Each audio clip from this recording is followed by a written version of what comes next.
이 세상에 비밀은 없다고 뼈저리게 느끼고 살고 있는 요즘이에요. 그러면서 더더욱 저 역시도 거짓된 삶을 살지 말자 생각하며 늘 마음에 새기고 살고 있답니다. 어렸을 때부터 저희 집은 시장에서 정육점을 하였어요.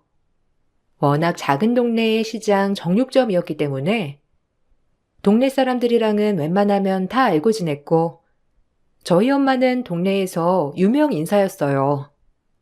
그도 그럴 것이 모든 아줌마들의 비밀을 다 알고 있기도 했고 어떤 아줌마는 집에 가지고 들어가지 못하는 명품 가방이며 옷가지 등을 저희 정육점에 맡겨놓고 외출할 때마다 들려서 갈아입고 나가곤 했죠. 어릴 때부터 그런 모습들을 많이 봐왔던 터라 그런 것들이 아무렇지 않아 보였고 우리 엄마는 참 사람들이랑 두루두루 잘 어울리는구나 싶은 마음만 들었습니다. 하지만 엄마는 내심 그런 것들을 스트레스 받아 하셨어요. 먹고 사는 게 뭔지 그러고 싶지 않은데 동네 장사기 때문에 거절하기 쉽지 않다고 하면서 아주 힘들다고 했죠. 저 역시 그런 엄마가 안쓰러운 나날이었고 더더욱 공부를 하여 성공해야겠다 싶었고 그것이 엄마에게 효도하는 길이라 생각했어요. 넌 무조건 공부 열심히 해서 이 시장 골목 벗어나고 우아한 일 하면서 살아. 알겠지?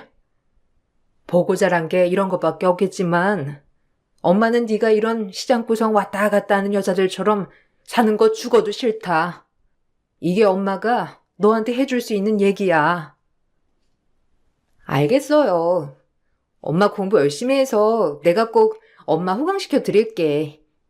손에는 다 굳은 살도 박히고 매일 힘들게 일하는 엄마 내가 호강시켜 드려야지. 걱정 말고 나만 믿으세요. 나중에 정육점 같은 거 말고 노년에 편하게 집에서 쉬게 해드릴게요.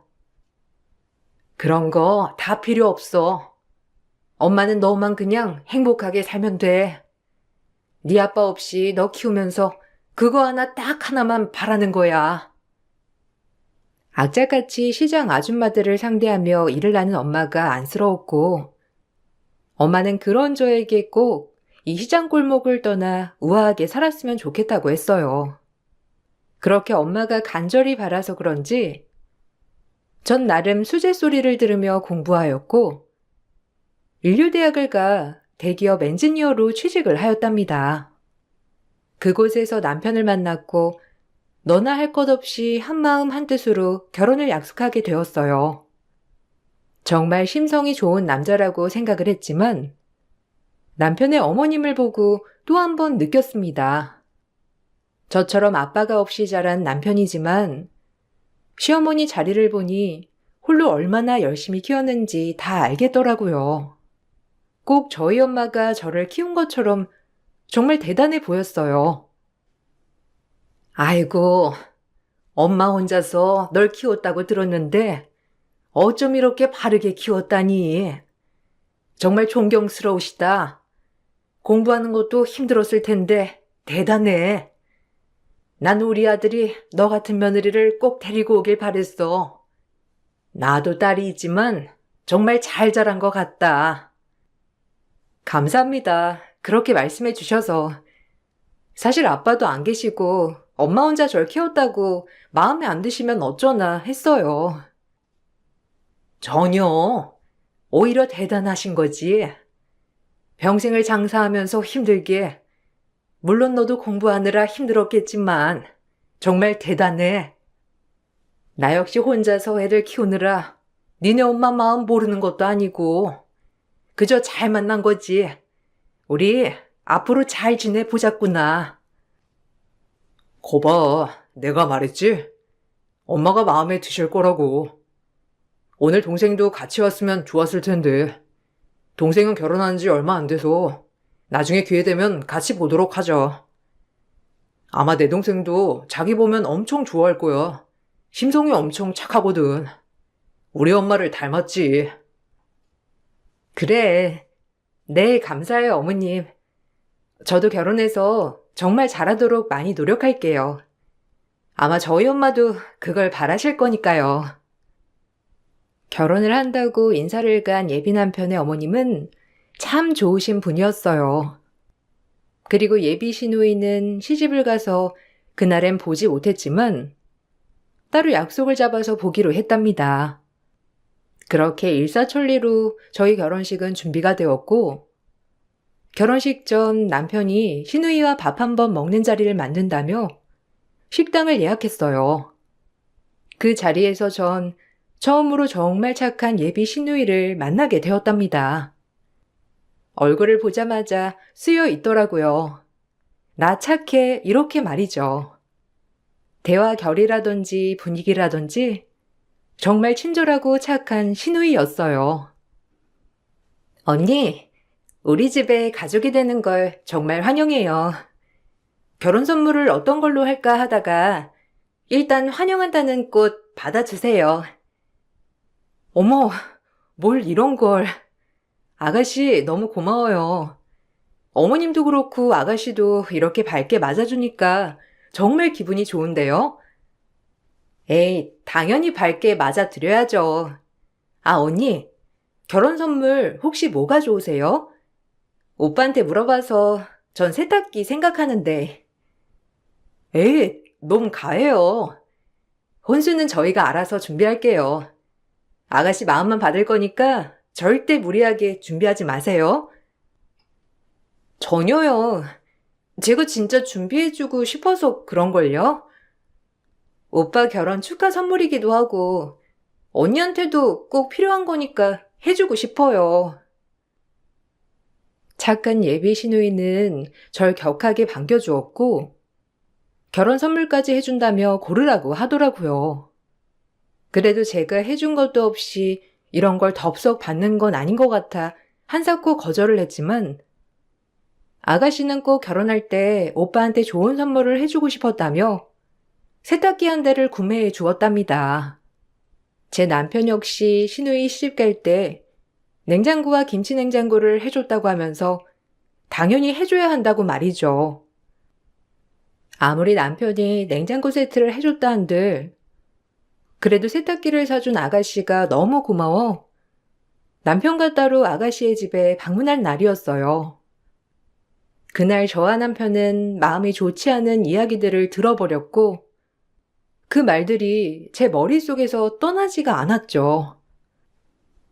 아, 이런 거 안 해주셔도 된다니까. 어쨌든 잘 쓸게요. 너무 고마워요. 오늘은 우리가 사는 거니까 마음껏 먹어요, 아가씨. 언니도 이렇게 비싼 음식 안 사오셔도 되는데 잘 먹을게요. 되게 좋아하는데 너무 잘 됐네요. 아, 전화가 자꾸 와서 잠시만요.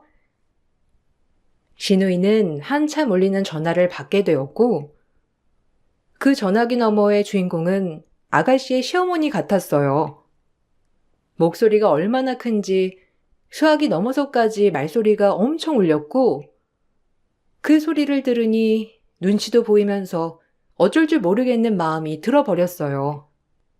괜히 우리 결혼이 아가씨에게 짐이 된 건 아닌지 하는 마음에 아가씨 눈치도 보게 되고 가지방석에 앉아버린 기분이었어요. 예, 너 지금 생각이 있는 거야, 없는 거야? 너 너네 오빠 장가 가는데 세탁기 사줬다며?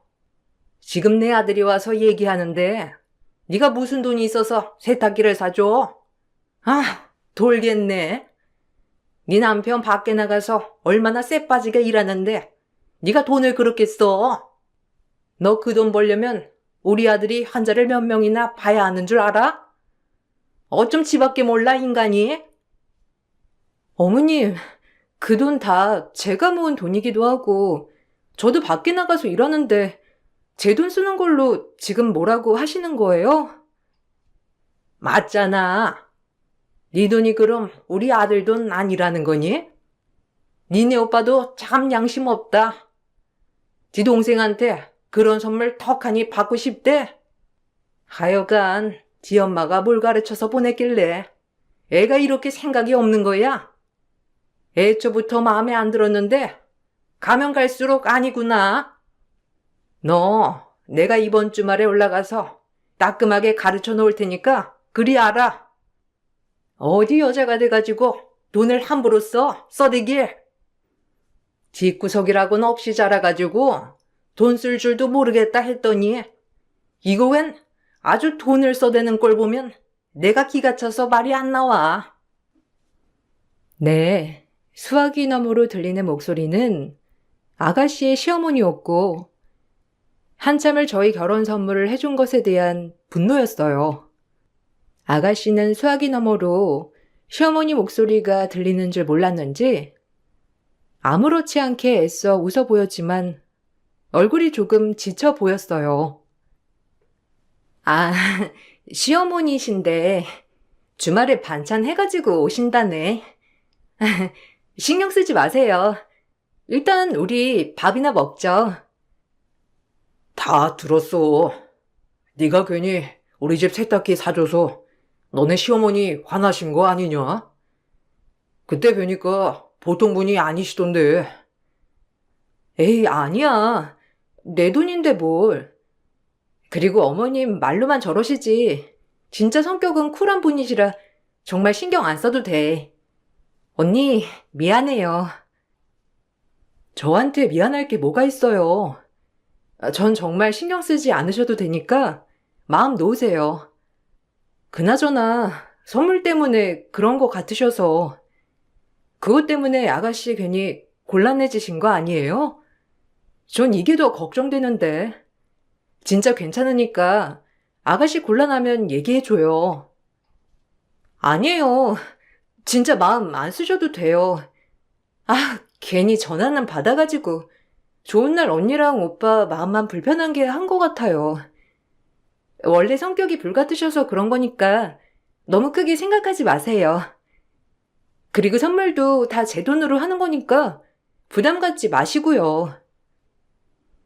이렇게까지 얘기했지만 아가씨는 한사코 괜찮다고 하였고 전 찝찝한 마음으로 그 선물을 받을 수밖에 없었어요.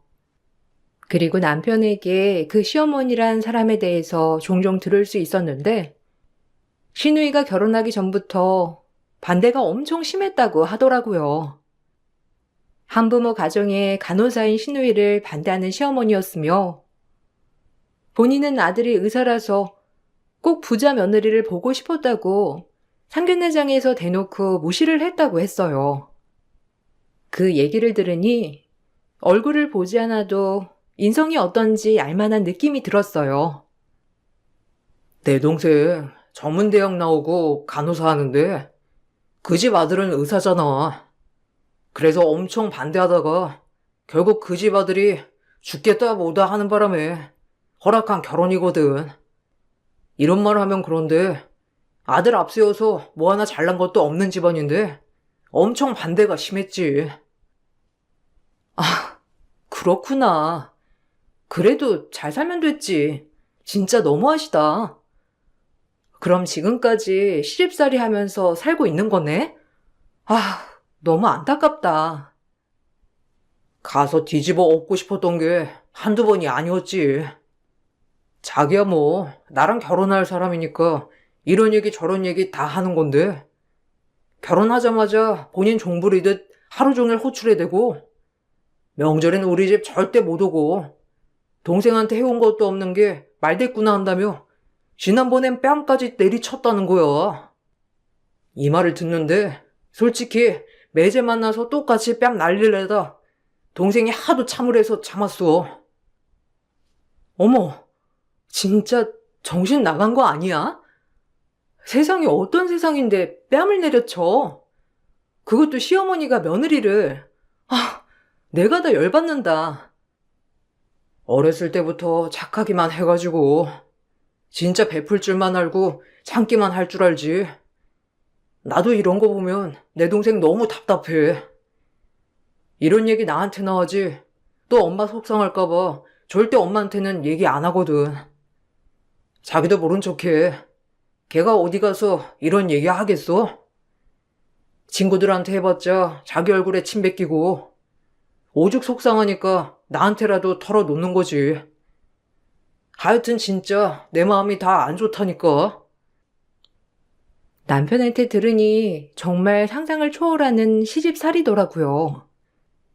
요즘 세상에 그런 시댁이 있는 것도 놀라웠지만 정말 착한 시누이가 그런 시집살이를 당한다고 생각하니 정말 안타까웠고 제가 뭘 하면 도움이 될 수 있을까 한참을 생각했습니다. 하지만 한사코 괜찮다는 시누이였고 그렇게 흐지부지 저희의 결혼식 날이 되었어요. 결혼식 날도 시누이는 여전히 바빴어요. 결혼 너무 축하해요, 오빠랑 새언니. 나랑 남편은 빨리 가봐야 해서 패백하는 것도 못 보고 가야 할 것 같아. 미안해. 왜? 매제가 말해봐. 하나뿐인 오빠 결혼식에 왔는데 뭐가 그리 급하다고 일찍 가야 하는 거야? 무슨 일 있어? 아, 저 사실 엄마 몸이 많이 안 좋으세요. 제가 의사기도 해서 엄마가 진료 좀 봐달라고 하셔서 빨리 가야 하거든요. 아, 진짜 너무 하시는 거 아니야? 가려면 자네나 가. 어차피 의사들이 필요한 거지 며느리가 필요한 건 아니잖아. 에이, 왜 그래, 오빠. 미안해. 그래도 이 사람 혼자 가면 또 어머님 보기 그러실 거야. 내가 미안해. 그래도 시 끝나는 건 다 보고 갈 거니까 너무 그러지 마, 응? 오늘이 가장 기쁘고 좋은 날인데 웃고 풀자, 우리. 내 맘 알지, 오빠? 하나뿐인 오빠 결혼식임에도 불구하고 본인이 아프다고 빨리 와야 한다고 하는 아가씨의 시어머니를 보니 진짜 어떤 인간인지 잘 알겠더라고요. 그리고 아가씨의 남편은 무늬만 남편이지 실질적으로 저 고부 사이에서 뭐 하나 딱히 줏대를 잡는 일이 없는 것 같았어요. 오히려 그 모습을 보니 저까지 화가 났지만 한 번뿐인 결혼식 망칠 수 없어 애써 꾹꾹 참으며 식을 올렸답니다. 그리고 식이 끝나고 저흰 정식으로 부부가 되었고 신혼여행을 다녀온 뒤 집들이 겸 아가씨네와 어머님을 초대해 식사를 대접하였어요. 그리고 가족이 되니 안 보이던 아가씨의 남편의 행동들도 볼 수 있었답니다. 가만 보니 마마보이 그 자체더라고요. 아, 엄마가 오늘도 일찍 들어오라네. 엄마 몸이 또 안 좋은가 봐. 밥만 먹고 일어나야겠는데? 괜찮지? 엄마 아프대잖아. 그래도 패백도 못 본 결혼식인데 너무하는 거 아니야? 가려면 자기 혼자 가. 난 못 가니까. 일부러 그러시는 것 같아. 설마 엄마가 아프다고 일부러 그러시겠어? 아, 당신도 너무한다. 우리 엄마 아프다는데 눈 하나를 깜짝 안 하네. 이렇게 이기적인 사람인 줄 알았으면 결혼 고려해 봤을 거야. 엄마 반대해도 끝까지 밀어붙였건만 내 부탁 같은 것도 못 들어줘? 그 말이 아니라. 알겠어. 어쩔 수 없지. 내가 언니한텐 잘 얘기할게. 먼저 간다고. 정말 언니랑 오빠 보기 미안하다. 주방에서 둘이서 저렇게 나누는 대화를 의도치 않게 들어버렸고 오히려 시누이가 민망할까봐 제가 먼저 선수를 쳐주었어요. 제 딴엔 아가씨가 저희에게 미안함을 가지지 않도록 배려해 준 것이었고 그렇게 배려하면서도 아가씨가 안쓰러운 마음이 들었어요. 어머, 아가씨, 여기 계셨네요? 아, 오늘 오빠가 술이 좀 취한 것 같아서 먼저 가야 할 것 같아요. 모처럼 놀러 왔는데 미안해요. 내가 정식으로 다음에 아가씨 초대할게요. 우리 시간은 많으니까 종종 만나서 얘기도 하고 맛있는 것도 먹으러 다녀요. 저야 좋죠. 그럼 그럴까요? 사실 저희도 일찍 가봐야 할 일이 생겼는데. 그럼 다음에 또 놀러 올게요. 그렇게 아가씨가 떠났고 참 안타까운 마음이 들었지만 애써 남편과 시어머니에겐 내색하지 않았습니다. 여동생이 없어서 그런지 아가씨는 꼭 제 여동생 같아 자꾸 그날 일부터 그 전일까지 참 많이 생각이 나더라고요. 내가 뭘 어떻게 하면 아가씨를 조금이라도 편하게 해줄까 하는 마음으로 계속 생각을 했지만 제가 달리 도와줄 수 있는 방법은 없었습니다. 그리고 시간은 흘렀고 그 이후로 아가씨와 종종 만남을 가졌지만 아가씨는 처음 봤을 때와는 달리 몸이 많이 말라갔어요. 아가씨, 왜 이렇게 말랐어요? 피죽도 못 먹고 다니는 거 아니에요? 아우, 정말 볼 때마다 마음이 너무 안 좋네. 아니에요. 그냥 요샌 시어머니 집 앞에 고구마밭 있는 거 그거 일구고 있거든요. 그래서 제가 좀 많이 타서 그래요. 아니, 본인이 좋아서 하는 고구마밭 아가씨가 왜 가서 일을 해요? 아가씨는 병원 일도 있으면서 밥은 잘 먹어요? 사실 너무 힘드네요. 이혼까지 생각할 정도로. 제가 원체 대놓고 말을 못하는 성격이기도 한데 가만히 시어머니 말을 듣고 있으면 정말 제가 나쁜 것 같고 이 정도도 이해 못하는 사람 같아서 마음이 힘들어요. 참 못났죠? 아가씨, 그게 가스라이팅이에요. 아가씨같이 착한 며느리가 어디 있다고. 의사가 뭐 대수래요? 그 아줌마 진짜 웃기네. 당연히 금이야 오기야 키운 아들 간호사 며느리한테 뺏긴 것 같아서 그러려니 하다마는 정말 힘들긴 해요. 가만히 듣고 보니 아가씨는 시어머니에게 가스라이팅을 당하고 있는 것 같았습니다. 당장이라도 가서 뒤집어 엎고 싶었지만 아가씨를 생각해 일단은 현명하게 판단하기로 했고 아가씨를 어떻게 하면 편하게 해줄까 생각을 하는 나날이었죠. 그러다 보니 벌써 결혼 후 첫 명절이 다가왔고 저와 남편은 시어머니 댁으로 첫 명절을 새러 갔어요. 저희가 좀 늦게 간 덕에 신혼애가 미리 시댁에서 명절을 지내고 친정에 와 있더라고요. 그래도 이번 명절엔 시누이가 오긴 왔구나 싶은 마음이었죠.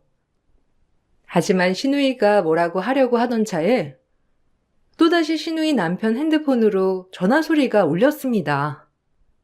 역시나 시어머니더라고요. 아들, 다시 와야겠는데? 나 설거지 하다가 그릇에 손 베었다. 이거 파상풍 걸리면 어떡해? 네가 와서 봐줘야지. 정말? 근데 우리도 온 지가 얼마 안 돼서 지금 가긴 그렇고. 엄마 일단 비 많이 나면 근처 응급실이라도 가요. 뭐야? 내가 의사 아들 내버려두고 왜 다른 병원에서 진찰받냐?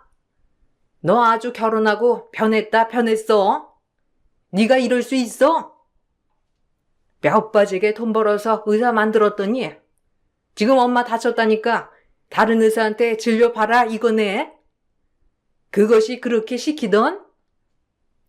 아니, 하은이는 그런 말 안 하지. 왜 또 하은이를 걸고 넘어져요? 알겠어. 진정해, 엄마. 일단 지혈 좀 잘 해놔요. 신우 남편의 전화기 너머로 들려오는 그 쩌렁쩌렁 소리에 신우이는 가방에서 무슨 약을 복용하더라고요. 제가 가서 확인해 보니 신경 안정제였습니다.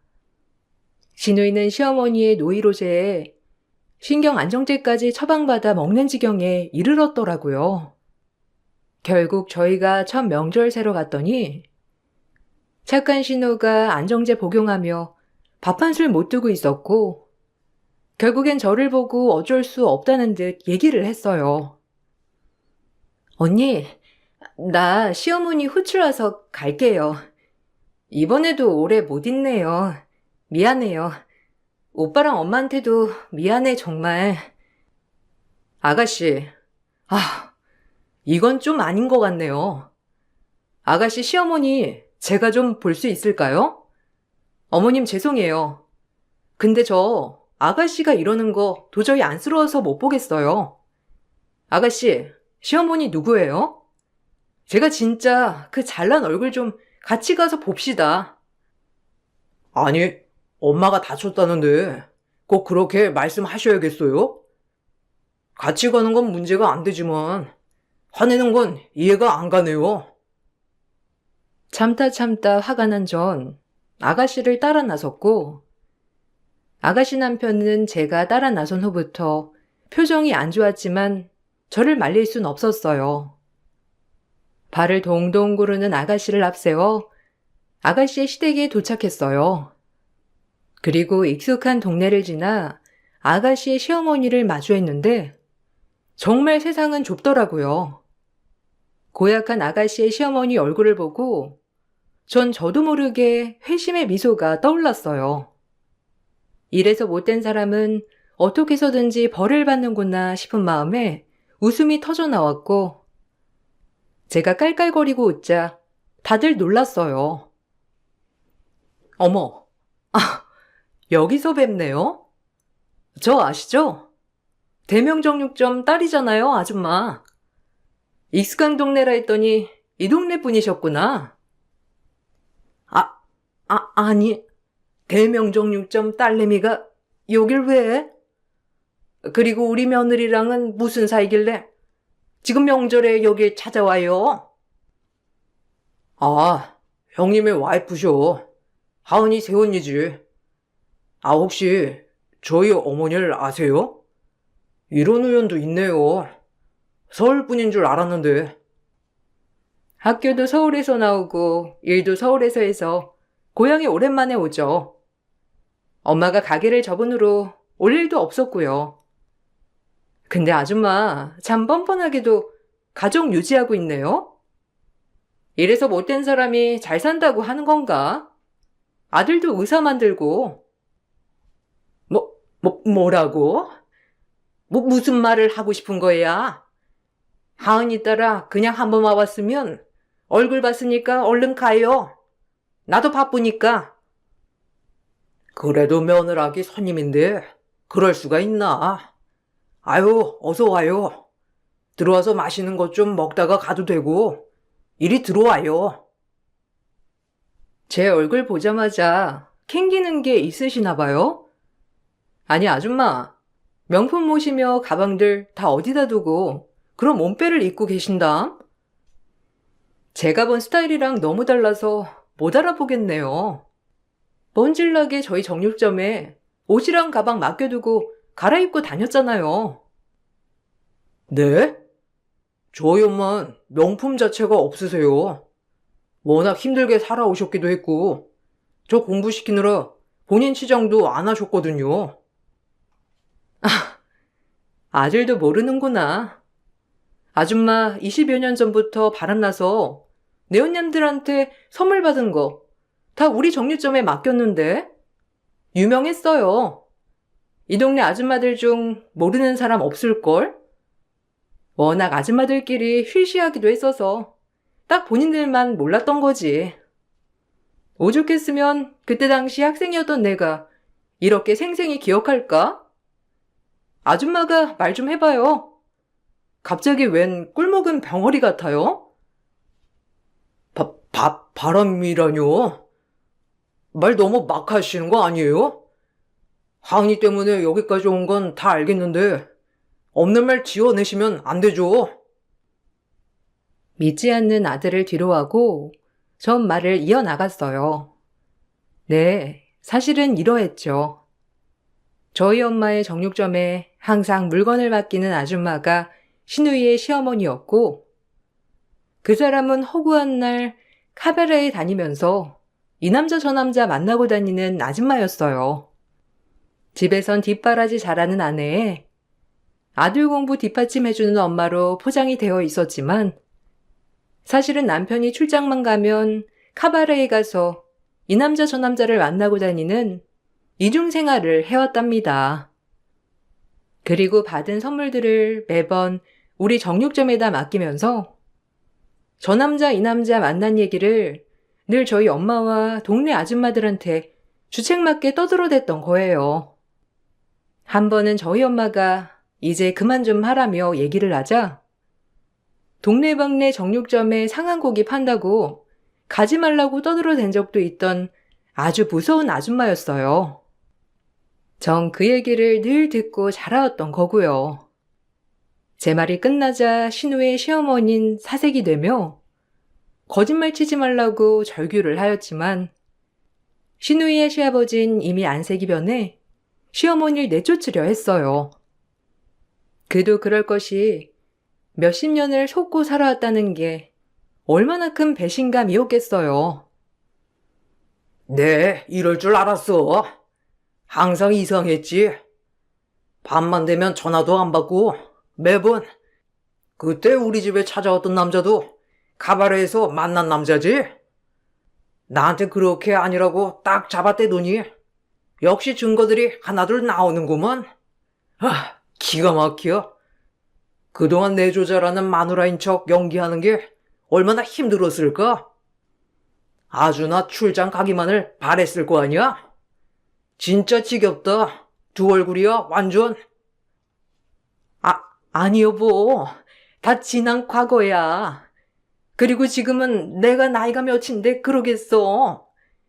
당신이 출장을 자주 가면서 날 외롭게 하지만 않았어도 내가 그랬겠어? 내가 낙이 뭐가 있어. 가고 간 날 신랑 뒷바라지에 얘 공부 뒷받침해. 그런 데라도 다녀야지.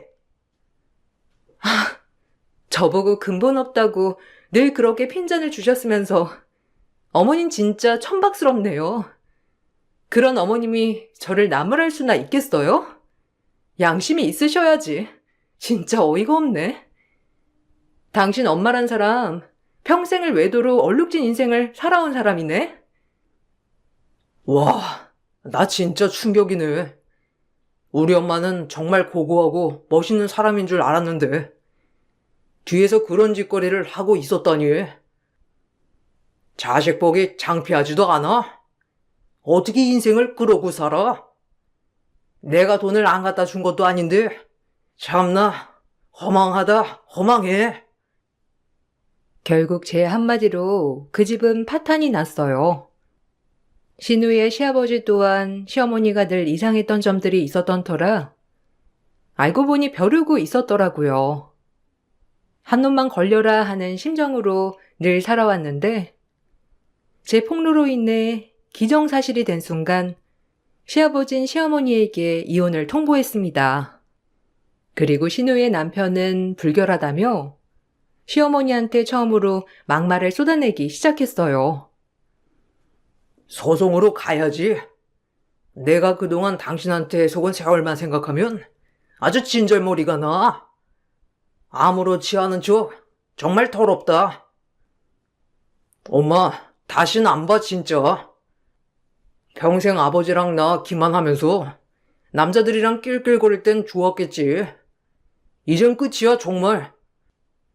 아니, 내 말 좀 들어봐 아들아. 여보, 왜 이 여자 말만 듣고 내 말은 안 듣는 거야? 그리고 그땐 젊었잖아. 지금은 그 누구보다 당신한테 잘하고 아들한테 잘하면 되는 거 아니야? 너 내 덕에 의사 됐으면서 이럴래? 어떻게 엄마한테 이래? 말은 바로 해야지. 엄마가 그렇게 남자 만나고 다닐 때 나 독서실에서 뼈 빠지게 공부해서 의사 된 거야. 알아? 난 또 엄마가 나 공부하는 동안 같이 밤새면서 응원하는 줄 알았는데. 그때 그렇게 즐기고 있을 줄은 정말 몰랐네. 불결해. 더 말할 것도 없어. 그냥 깔끔히 끝내. 어차피 당신은 다른 남자들만 있으면 되는 사람이잖아. 얼른 끝내자고. 그리고 일은 일사천리로 진행되었는데 아가씨의 시부와 시모는 이혼을 하였고 그래도 살아온 세월 때문에 소송까진 가지 않고 합의이혼으로 마무리했다고 하더라고요. 시어머니가 재산 분할과 위자료를 요구했지만 시아버지가 그동안 부정당한 삶에 대한 정신적 피해 보상으로 소송을 건다고 하자 시어머니는 그렇게까지 하고 싶어 하지 않은지 조용히 끝낸다고 하더라고요. 그리고 그렇게 애틋하게 아끼는 아들은 시어머니와 절연을 했다고 합니다. 허구한 날 시어머니는 신우이에게 전화를 하여 아들과 자리 한 번만 만들어 달라고 한다고 하는데 신우이는 그동안 당한 게 있어서 절대 자리를 만들어주지 않는다고 해요. 네 말은 듣잖니? 우리 아들 좀 보게 해줘. 병원으로 찾아가도 안 만나주고 내 전화는 받지도 않아. 네가 좀 얘기 좀 해줘라. 제가 왜요? 저 그렇게 무시하고 쓸모없는 것이라고 했잖아요. 그리고 저도 아줌마랑 엮이고 싶지 않으니까 전화하지 마세요. 어디 전화를 합니까? 그렇게 구박하고 무시할 땐 언제고 이제 와서. 남자 그렇게 좋아하니까 늙음하게 호구 하나 물어서 잘 살아봐요. 아줌마 특기잖아요? 이제 이 번호 차단할 거니까 연락해도 소용없어요. 그럼 이만. 뭐? 아주 이제 네 세상이다 이거지? 내가 이래서 너 같은 애 며느리로 안 두려고 했어. 아주 나한테 도움도 안 되는 것. 마음대로 떠드세요. 그동안 저한테 뭐라고 할 자격도 없는 아줌마한테 깜빡 속아서 산 세월이 분한데 참고 있거든요. 지금이라도 아들이랑 남편한테 미안하면 그냥 회개하고 조용히 사세요. 그게 아들과 아버님을 위하는 일이니깐요.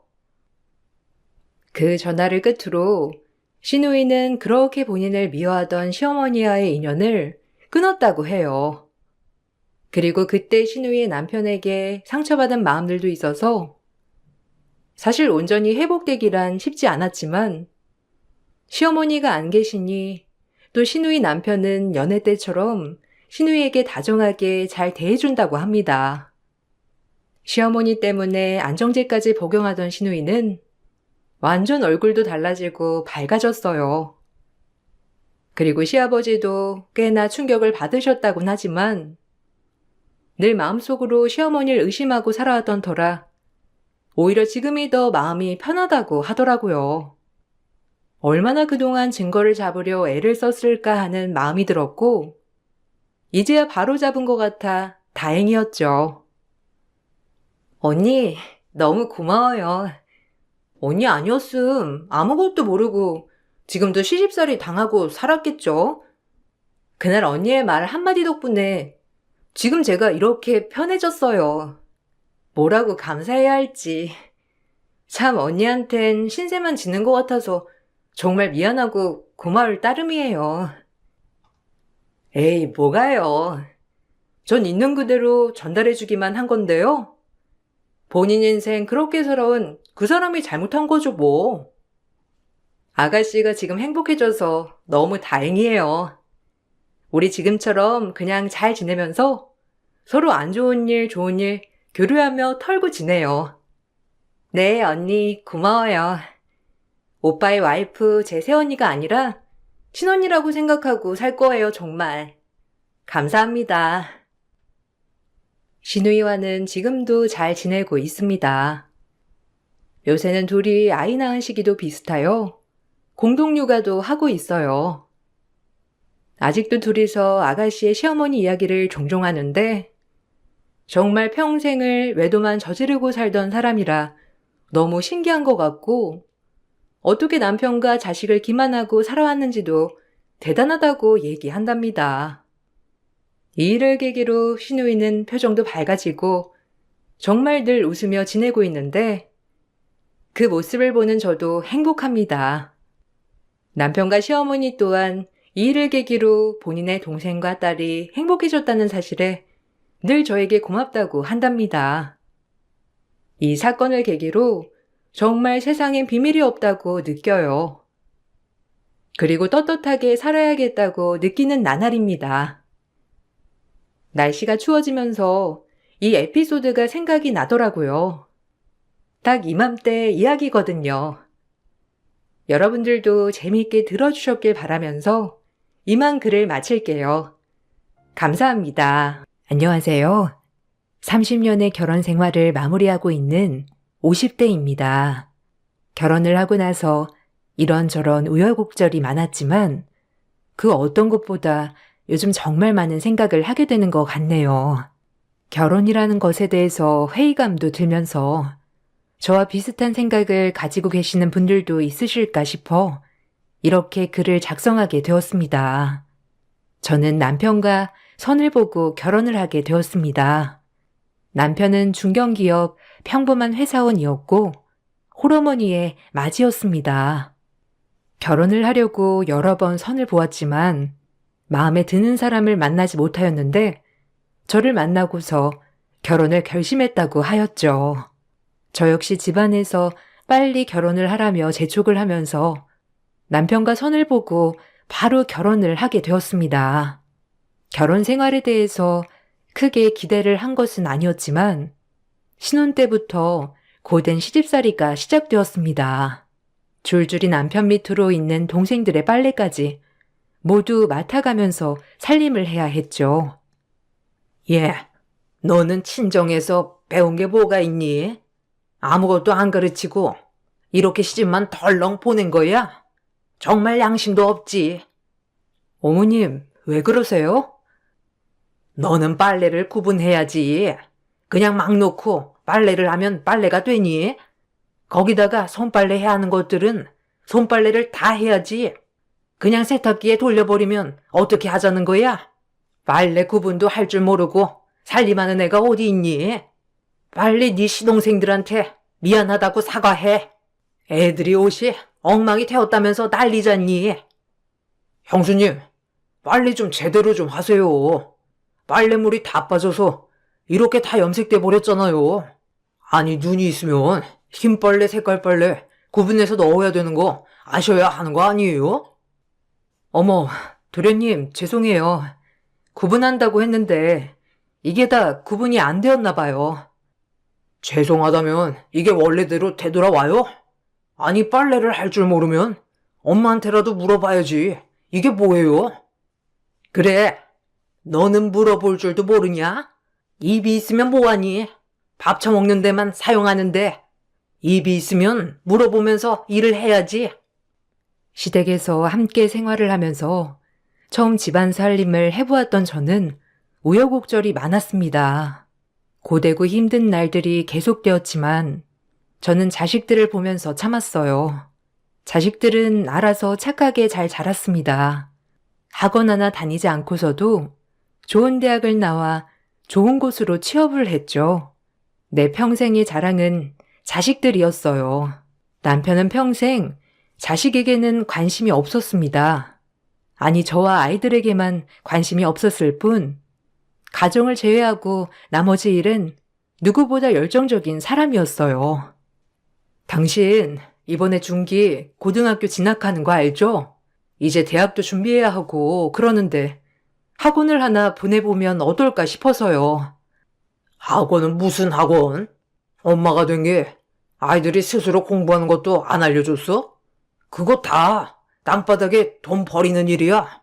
생활비 받고 아껴 쓸 생각을 해야지. 학원이나 보낼 생각을 해? 당신이 밖에 나가서 돈 벌어봐. 학원비만큼 벌 수나 있나? 누구 덕에 이렇게 살고 있는데 학원 타령을 하고 앉아있어? 그래도 요즘은 대학 준비를 지금부터 하는 애들도 많은데요. 당신이 좀 애들한테 관심을 가져봐요. 애들 친구만 봐도 다들 대입 준비하느라 바쁜데 우리 애들은 혼자서 공부하려고 하니 힘든 것 같아요. 그게 다 당신 닮아 머리가 나빠서 그렇지. 날 닮았으면 공부하는 게 힘든 게 어디 있겠어? 아이들 공부하는 거 당신이 잘 봐야 하는 거 아니야? 그걸 돈 쏟아 붓는다고 그게 되겠냐고. 하여튼 능력이 안 되니까 돈이나 써서 해보려고들 하지. 당신 무슨 그런 말을 해요? 내가 쓰겠다는 것도 아니고 애들 위해서 쓰겠다는데 그게 그렇게 아까워요? 그래, 아까워. 내가 뼈 빠지게 벌면 뭐해? 집구석에는 이 돈들 어떻게든 다 쓰려고 하는데 학교 보내주는 것만으로도 감사하다고 해야지. 당신도 밖에서 고생하면서 일 안 시키는 것만으로도 감사하다고 해야 하는 거 아니야? 뭐라고요? 당신 솔직히 밖에서 돈 버는 것 말고는 집에 전혀 관심도 없잖아요. 거기다가 생활비 하라고 주는 돈으로 다 주는 것도 아니면서 무슨 그런 생색을 내요? 생색? 그럼 나 이제부터 생활비도 안 줄 테니 알아서 한번 생활해봐. 그렇게나 할 수 있는지 보자고. 남편에게 가정에 관심을 가져달라고 하면 남편은 오히려 큰 소리를 냈어요. 자신은 돈만 잘 벌어다 주면 남편 아빠 역할을 다 한 것이라 생각을 했었죠. 그렇지만 저는 남편도 가정에 관심을 가져주기를 바랐지만 이런 생각 차이 때문에 여러 번 다투기도 했습니다. 처음에는 남편과 더 이상 살 수 없겠다 싶어서 각자 살 길을 찾는 게 낫지 않을까 싶었지만 아이들이 어릴 때까지만 하더라도 이혼이라는 게 꼬리표 달기 쉬운 일이었죠. 그래서 아이들이 좀 더 클 때까지만 참는 게 좋지 않을까 생각을 했어요. 남편은 가정에는 소홀했지만 회사 일에는 누구보다 열심히였습니다. 승진을 위해서라면 상사가 하라는 일은 모두 다 할 정도였죠. 심지어 상사가 김장을 해야 한다고 했을 때 저를 불러 도우러 가라고 한 적도 있었습니다. 당신 내일 별거 안 하지? 내일 가서 부장님 댁 김장 좀 도와드리고 와. 제가요? 갑자기 김장은 무슨 일이에요? 아, 그냥 가서 하라면 해. 무슨 말이 많아? 부장님 사모님이 김장하는데 사람이 없대. 직원들이 가서 좀 도와줬으면 좋겠다고 해서 내가 당신 갈 수 있다고 했어. 아니, 무슨 말도 안 하고 그냥 갈 수 있다고 하는 게 어디 있어요? 그럼 부장님 눈밖에라도 날 거야? 이제 승진도 해야 하는데 부장님 눈밖에 나면 당신이 밖에서 돈 벌어다 올 거냐고. 네, 그냥 제가 밖에서 어떻게든 돈 벌어 올게요. 당신이 뭘 해봤다고 돈을 벌어. 그래봤자 쥐꼬리만한 월급이지.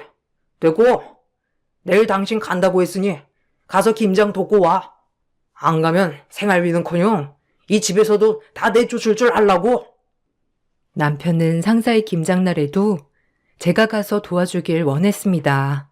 가족들 모두 내쫓을 거라는 말에 어쩔 수 없이 가서 도와주기도 했지만 남편은 고마워하기는커녕 자신이 승진을 하면 가장 덕을 보는 것이 나와 아이들이기 때문에 해야 하는 일이라고 당연하듯이 얘기를 했어요.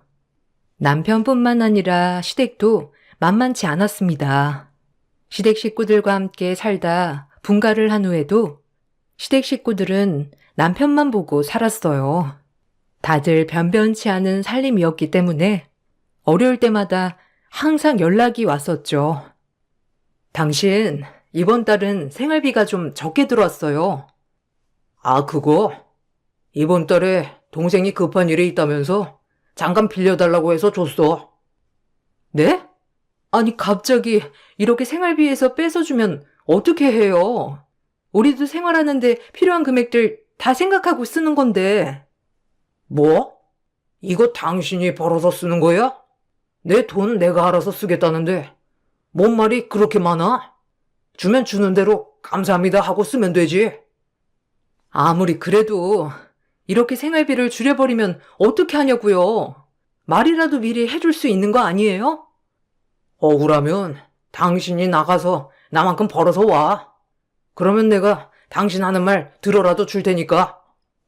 남편은 우리가 아닌 다른 가족들은 누구보다 애틋하게 생각을 했습니다. 집에는 쥐꼬리만한 생활비를 가져다 주었지만 주변 사람들이 힘들다고 얘기를 하면 모두 다 퍼주기만 했었죠. 이걸로 다투는 날이면 항상 빼놓지 않고 얘기를 하는 것이 자신만큼 벌어오라는 소리였어요. 남편은 주변 사람들에게 잘하면 나중에 자신에게 다 돌아올 거란 확신을 가지고 있었어요. 당신, 주변 사람들 챙기는 것도 좋지만 무엇보다 가족이 우선시 되어야 하는 거 아니에요? 큰애는 대학 입학 문제 때문에 머리 아픈데 거기에 좀 신경 써주면서 이야기도 해주면 좋잖아요. 애들은 다 알아서 크는 거야. 이미 태어날 때부터 자기 밥그릇은 다 챙기고 나왔는데 뭔 고민이야? 주변 사람들한테 잘하면 그게 다 나중에 돌아온다고. 뭐 사회생활 한 번이라도 해봐야 아는 건데 집에만 있는 당신이 알기나 하겠어? 이건 사회생활이고 뭐고가 문제가 아니잖아요. 그 사람들이 정말 당신한테 잘해줄 거란 보장도 없고, 솔직히 뒤통수나 안 치면 다행 아니에요? 뒤통수? 내가 그런 사람들 구분도 못할까봐? 내 주변에서 뒤통수 칠 사람은 당신밖에 더 있어? 허구한 날 내 돈 쓸 생각이나 하면서 나중에 재산이나 나눠달라고 하지나 말라고. 남편은 자신의 주변 사람들 중에서는 뒤통수 칠 사람들은 전혀 없다고 얘기를 했어요. 당연히 그럴 것이 남편 주변 사람들은 남편의 월급에 의지를 해서 살아가는 사람들 뿐이었죠. 그렇기 때문에 뒤통수를 치기는커녕 남편의 주머니에서 돈이 나오기만을 바라는 사람들만 있었어요. 그렇지만 남편은 그런 사람들이 가족이었던 저와 자녀들이라고 생각을 했던 것이죠. 점점 남편에게서 정이 떨어지기 시작했고, 그렇게 아이들은 어른이 되었습니다. 남편과의 사이는 남보다 못한 사이가 되었고, 남편 역시 가정에 관심을 갖지 않았죠. 아이들도 그동안 쌓인 상처들이 많아 아빠에게는 크게 관심을 두지 않았습니다. 남편을 포기하기 시작하면서 저도 서서히 제 삶을 찾고자 사람들도 만나기 시작했습니다. 그러던 어느 순간 남편은 갑자기 가정에 신경을 쓰기 시작했어요. 당신 요즘 밖에 자주 나가는 것 같아. 집안일도 잘 안 하는 것 같고. 내가 무슨 집안일을 안 해요. 거기다가 집에 이제 당신이랑 나랑만 있는데 할 집안일이 뭐가 있다고 그래요? 저녁도 안 차리고 매번 약속이 있다며 나가버리잖아. 그건 가정주부인 당신이 해야 하는 일을 안 하는 거 아니야? 아니, 언제부터 저녁을 집에서 먹었다고? 그리고 저녁에 나가기 전에 챙겨 먹을 수 있는 건 다 해놓고 나가고 밥상만 차리면 되는데 뭐가 문제라는 거예요? 애들도 요즘 집에도 통 안 오고 당신이 작정해서 나 애들이랑 왕따 시킨 거 아니야? 왕따요? 당신이 자초한 건 아니고요? 갑자기 가정에 신경을 쓰는 남편의 태도에 어처구니가 없었습니다. 매번 저녁도 약속이 있다면서 홀로 먹어야 했던 날이 매일이었는데 어느 순간 저녁마다 집에 꼬박꼬박 들어오면서 오히려 약속이 있어 나가는 저를 보고 가정주부의 일을 안 한다며 타박하기 일쑤였죠.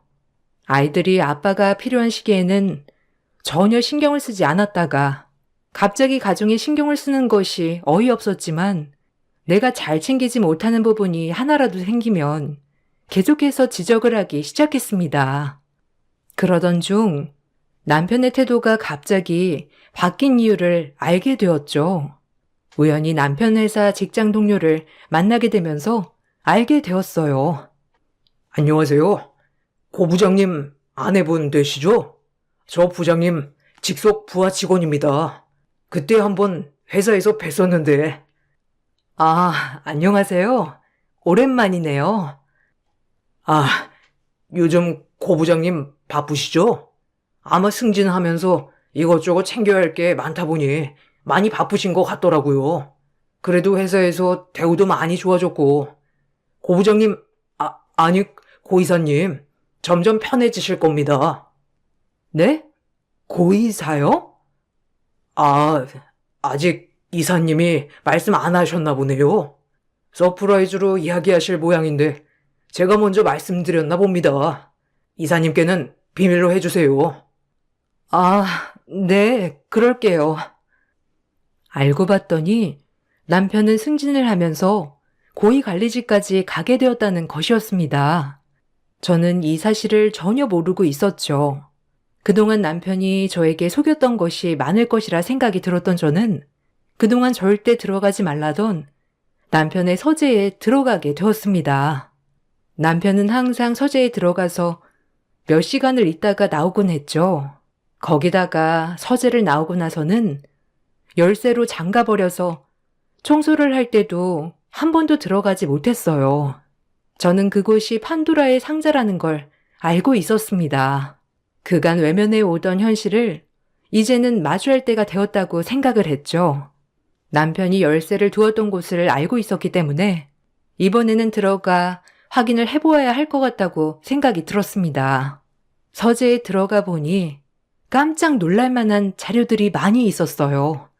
남편은 그동안 외도도 하고 있었고 몰래 자금을 뒤로 빼돌려 놓고 있었습니다. 거기다가 저와 다투면서 나눈 메시지들과 집안일이 잘 되어 있지 않았던 사진들을 모두 찍어놓고 있었어요. 그동안 남편은 이혼을 준비하고 있었고 자신에게 유책 사유를 묻기 전에 저의 유책 사유를 만들어 이혼을 청구하려고 했던 것이죠. 집으로 돌아온 남편에게는 아무렇지 않은 듯 행동을 했습니다. 웬일이야? 오늘은 집에 있네? 네, 오늘은 집에 있으려고요. 당신 오늘은 저녁 같이 할 거예요? 아, 그래, 그럼. 그건 그렇고, 요즘 애들은 왜 이렇게 통 안 보이는 거야? 애들 요즘 취업 준비하느라고 바쁘잖아요. 큰애는 신입이라 일하느라 바쁘고요. 요즘 근데 당신 무슨 일 있어요? 일도 바쁜 것 같고. 일은 무슨? 부장이 하는 일이 거기서 거기지. 이번에 승진 시험도 봤다고 한 거 아니에요? 승진됐으면 어련히 당신한테 말하지 않았겠어? 안 되니까 따로 말 안 한 거잖아. 하여튼 눈치가 없어가지고. 남편은 저에게 이사가 되었다는 사실조차 숨기고 있었습니다. 남편의 그런 뻔뻔한 태도에 저는 정이 다 떨어졌다고 생각을 했죠. 마음으로는 이제는 그만해야 할 때가 되었다고 생각을 했지만 정신적인 충격은 상당했었는지 갑자기 몸살이 나게 되었습니다. 하루 종일 고열에 시달리며 누워있던 저의 상태도 아는지 모르는지 남편은 집에 서류를 놓고 왔다며 가져다 달라고 전화를 해오기도 했죠. 저는 몸이 좋지 않아 갈 수 없다고 얘기를 했습니다. 아침에 신발장에 서류 하나 놓고 왔는데 그거 좀 가져다 줘, 지금. 아, 여보, 내가 몸이 좀 안 좋아서 갈 수가 없을 것 같아요. 그냥 다른 사람 시키거나 퀵 불러주면 보낼게요. 아, 중요한 서류란 말이야. 그거 당장 안 가지고 오면 안 된다고. 아니, 집에만 있는 사람이 아프기는 뭐가 아프다는 거야? 그냥 택시 타고 왔다가 다시 가기만 하면 되니까 얼른 가지고 와줘. 도저히 집 밖으로 나갈 몸 상태가 아니라서 그러니까 당신이 와서 가지고 가요. 내가 가지러 갈 수 있었으면 전화도 안 하지 않겠어? 아, 긴 말 하지 말고 가지고 와. 남편은 저의 상태를 전혀 알지 못했고 말을 해도 소용이 없었습니다. 우선 놓고 간 서류가 급하다고 하니 택시를 타고 가서 전해주기만 하면 될 것 같아 서류를 챙기고 가게 되었죠. 남편은 급한 서류였는지 택시를 내리는 곳까지 와서 서류를 받아들고 서둘러 들어가려고 했습니다. 저는 정신없이 나오다 보니 택시비도 제대로 챙겨오지 않았다는 것을 알게 되었어요. 저 당신 택시비가 없어서 그러는데 택시비 2만 원만 줘요. 뭐? 나 급해. 그냥 당신이 알아서 해. 몸 괜찮은 것 같으니 버스 타고 가던가. 서류 챙기느라 아무것도 안 가지고 나와서 그래요. 몸도 안 좋고 택시비 2만 원만 줘요. 하다. 회사까지 와서 구걸이야? 어떻게 된 게 돈을 못 가지고 가서 안달이야? 이래서 뭘 시키면 안 된다니까. 에휴. 당신, 나 당신 서류 가져다 주려고 여기까지 아픈 몸 이끌고 왔는데 정말 너무하네. 나한테 돈이라도 맡겨놨어? 택시비는 무슨? 이거 줄 테니까 버스나 타고 가. 남편은 택시비 2만 원 대신에 2천 원을 저에게 던져주면서 회사로 들어가 버렸습니다. 바닥에 떨어진 2천 원을 주워들고서는 몸속에서 솟구치는 분노를 참을 수 없었습니다. 그렇지만 남편은 저에게 유책 사유를 만들기 위해서 어느 정도 서류들을 준비하고 있었던 상황이라 섣부르게 움직여서는 안 된다고 생각이 들었죠. 그때의 모욕을 복수로 대갚음해 주리라 생각을 하고 저는 변호사를 찾아가게 되었습니다. 저 남편과 이혼하고 싶습니다. 그동안 생활비도 적게 받았고 시집살이도 고됐어요. 거기다가 부정행위까지 하고 있는 것 같은데 어떻게 준비해야 할지 알려주세요. 우선 남편분 부정행위에 대한 증거가 필요합니다. 혹시 가지고 계신 거 있으신가요? 아니요. 다만 남편 차량 블랙박스 영상은 구할 수 있을 것 같아요. 네. 일단 블랙박스 영상 먼저 확인을 해보죠. 그리고 생활비를 받았던 통장도 한번 살펴보도록 하겠습니다. 남편분 재산이나 이런 건 알고 계시나요? 우선 살고 있는 집이 남편 명의고 나머지는 저도 모르겠네요. 남편이 월급 내역을 다 공개하고 있는 게 아니라서요. 결혼하신 지 30년이 되셨으니 이혼하시면서 재산은 어느 정도 분할받으실 수 있을 겁니다. 여러 증거들을 먼저 찾아보고 준비를 해보도록 하죠. 변호사는 우선 증거를 확보하는 것이 좋을 것 같다며 얘기를 했습니다. 부정행위를 하는 것에 대한 증거 자료가 있다면 바로 이혼 청구를 할 수 있을 것이라고 말을 했죠. 그동안 받았던 생활비 내역을 보기 위해서 통장 내역을 살펴보던 중 이상한 거래 내역이 있어 확인을 해보게 되었습니다. 입출금 내역을 따로 확인하지 않았던 저는 통장에서 일정한 주기로 돈이 입금되었다가 인출이 되었다는 것을 발견하게 되었죠. 입금자명을 살펴보니 전 임직원이었습니다. 그런데 계좌를 찾아서 보니 회사 통장 계좌와 비슷하더라고요. 입금자명으로 있는 전 임직원은 남편이 승진하기 전에 직원으로 있었던 사람이었는데 갑자기 다른 지역으로 전출을 하게 되면서 남편이 승진해 이사가 되게 되었던 것입니다. 남편의 승진 과정에서 뭔가 있을 수 있겠다 생각을 한 저는 이 내역을 모두 뽑아들고 남편의 회사로 보내게 되었습니다. 이 직원과 연결을 해 달라는 연락을 남기게 되었어요. 얼마 후 회사 인사팀에서는 문서를 전 임직원에게 보내왔고 그 사람은 저를 찾아왔죠. 안녕하세요. 저 고 부장님 부하 직원이었던 사람입니다. 인사팀이 갑자기 복귀 서류를 보내와서 물어보니 전출 과정에서 문제가 있었다고 하더라고요. 여차저차 물어보다 사모님께서 서류를 보내셨다는 걸 알고 이렇게 찾아오게 되었습니다. 아, 남편은 알고 있나요? 아닙니다. 지금 조사 중에 있다고 하더라고요. 아직 밝혀진 게 없어서 고 부장님, 고 이사님은 아직 모르실 겁니다. 전출 과정에서 제가 보낸 서류가 문제가 되었던 모양이네요. 네. 사실 이런 말씀 드려도 될까 모르겠지만 이사님께서 회사 직원과 만나고 계셨습니다. 다들 쉬쉬했었는데 이사님께서 회사 돈을 쓰셨더라고요. 그때 사실 제가 발견하고 바로 이사님께 횡령으로 처벌받을 수 있다고 말씀드렸었는데 제가 그때 상황이 좋지 않았던 터라 대신했다고만 말해주면 보상해 주겠다고 얘기를 하셨습니다. 저는 거부하고 이 사실을 윗선에 알렸는데 이미 이사님께서 제가 했던 일이라고 직원분이랑 입을 맞춰 얘기를 했더라고요. 다른 직원들이 그런 거 아니라고 해명을 했지만 뭐 제대로 해결은 안 되었고 전출로 마무리되었던 사건이었습니다. 아, 그렇군요. 그런데 제가 관련된 자료를 보냈던 거네요. 네, 다들 시시하고 넘어가다 보니 확실하게 밝혀줄 사람이 없었는데 자료를 주셔서 제 억울함이 풀릴 수 있었어요. 다행이네요. 제가 부탁을 드리고 싶은 게 있는데요. 혹시 남편이 부정행위를 했다는 거 증거로 가지고 계신 게 있을까요? 저는 그걸 받고 싶은데요. 저는 가지고 있는 건 없지만 알아봐 드릴 수는 있을 것 같습니다. 그럼 부탁드리겠습니다. 전 임직원은 증거 자료를 알아봐 주겠다는 말을 전하였습니다. 그렇게 저는 천천히 남편과의 헤어짐을 준비하였어요. 미리 아이들에게 얘기를 하니 이미 아빠는 자신들에게 중요하지 않다는 말을 하더군요. 씁쓸하기도 했지만 지금이라도 내 삶을 찾아야 되겠다 생각을 했죠. 회사에서는 남편의 횡령 사건을 재조사를 진행하였습니다.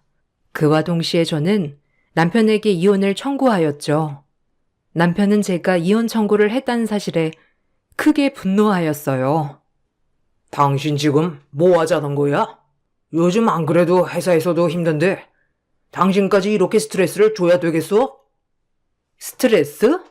당신이 나한테 준 스트레스에 비하면 세 발의 피야. 어디서 스트레스를 얘기해? 뭐? 당신 지금 제정신이야? 자꾸 이렇게 하면 생활비 한 푼도 못 줘. 그깟 콕딱지만한 생활비 안 준다고 내가 겁먹을 것 같아?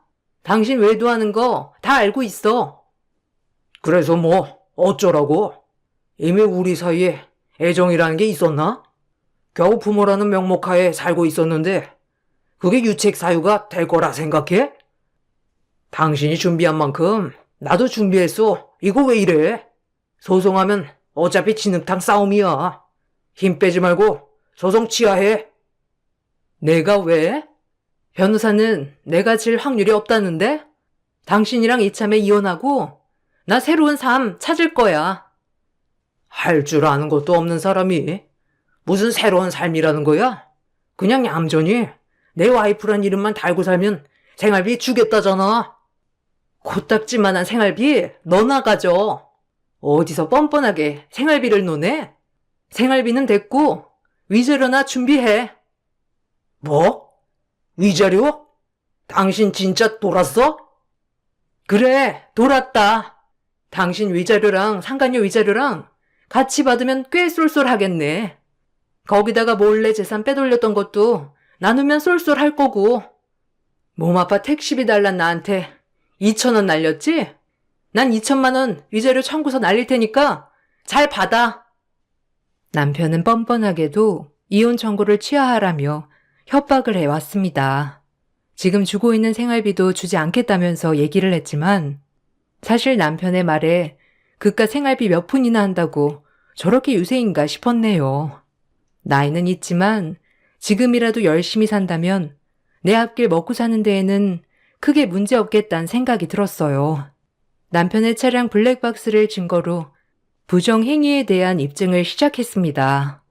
남편 역시 부정행위 이전에 이미 깨진 부부관계라며 항변을 하였죠. 다행히 전 임직원의 조력으로 훨씬 이전부터 부정행위가 이어졌다는 증거를 확보하게 되면서 사건은 저에게 유리하게 진행되었습니다. 남편이 무엇보다 화를 냈던 부분은 역시나 재산 분할이었죠. 뭐? 절반을 가져가겠다고? 당신이 뭐 한 게 있다고 재산을 절반이나 가져가? 위자료도 모자라서 재산 절반을 달라는 게 말이나 돼? 지금까지 집에서 탱자탱자 놀면서 살았는데 한평생 일만 하면서 벌었던 돈을 당신이 왜 가져가? 그야 당연한 거 아니야? 당신만 가정을 위해서 일했어? 나도 마찬가지야. 아니 난 내가 더 가정을 위해서 일했다고 생각하는데? 겨우 100만 원 남짓한 돈으로 아이들 지금까지 잘 키우고 살았으면 잘한 거 아니야? 그럼 내 몫도 줘야지. 못 줘? 가지고 가려면 그만큼 대가를 치러야지. 어디 집에서 놀기만 한 주제에 돈을 가져가겠다고 해? 놀기만 해? 당신 지금 입은 옷, 매일 먹는 밥, 당신이 살고 있는 집 청소까지 모두 내가 했는데 놀았다고? 겨우 아침에 일어나는 것밖에 못한 주제에 지금까지 뒤치다거리 다 하고 살았던 나한테 이따위 대접을 하는 거야? 당신 아무리 못났다고 해도 이렇게 못난 줄 몰랐네. 염치라는 게 있으면 지금까지 누리고 살았던 거 감사하게 생각해야지. 하긴 염치가 없으니까 남들한테 지 잘못 뒤집어 씌웠겠지. 뭐? 당신 뭐라고 그랬어? 당신 직원 말이야. 당신이 딴 여자 만나면서 회사 돈 횡령한 거 누가 말했을 거라고 생각해? 그 직원 억울하게 자천되었더라? 그거 잘도 숨겨서 사람 억울하게 만들었던데? 이 사람이 진짜? 역시 당신이 내 뒤통수 칠 줄 알았어. 뒤통수? 웃기지 마. 난 뒷뿐만 아니라 앞도 다 칠 거니까 두고 봐. 그동안 편했지? 당신 손안에 있다고 얼마나 무시했어. 네 잘난 능력, 너 혼자서 다 해낸 거라 생각해? 웃기지 마. 넌 내가 없으면 별 볼 일 없는 쓰레기일 뿐이야. 전 남편의 몰락을 위해 냉정하게 이혼을 진행했습니다. 남편은 절대로 저에게 재산을 나눠줄 수 없다고 항변을 했지만 그동안 아이들을 홀로 키우면서 생활에 기여했다는 점이 인정을 받게 되면서 남편의 재산을 반으로 나누어 가질 수 있었습니다. 멍청하게도 남편은 판결을 받는 그 순간에도 외도를 인정했고 위자료까지 수월하게 받을 수 있었죠. 재산 분할 소식이 시모의 귀에 들어갔는지 바로 저에게 연락이 오기도 했습니다. 예, 어미야. 우리 큰애랑 다시 한번 만나보면 안 되겠니? 애가 자기 잘못 반성하고 있단다. 그럴 생각 없습니다. 아니, 사람이 살다 보면 이런저런 실수도 할 수 있는 거지. 어미 너는 실수 한번 안 하고 사냐? 그게 실수라면 저는 평생 실수 한번 안 할 것 같네요. 참, 너 잘났다, 정말. 이래서 큰애가 그런 생각을 했던 거야. 안 사람이 이렇게 깐깐하고 냉정하니. 무슨 재미로 결혼 생활을 했겠니? 같은 여자가 봐도 네가 너무 딱딱한데 밖에서는 부드러운 사람들밖에 없으니 밖으로 돌지. 이게 다 너 잘못도 있는 거니까 다시 생각해 보거라. 제 속 뒤집으려고 오신 건가요?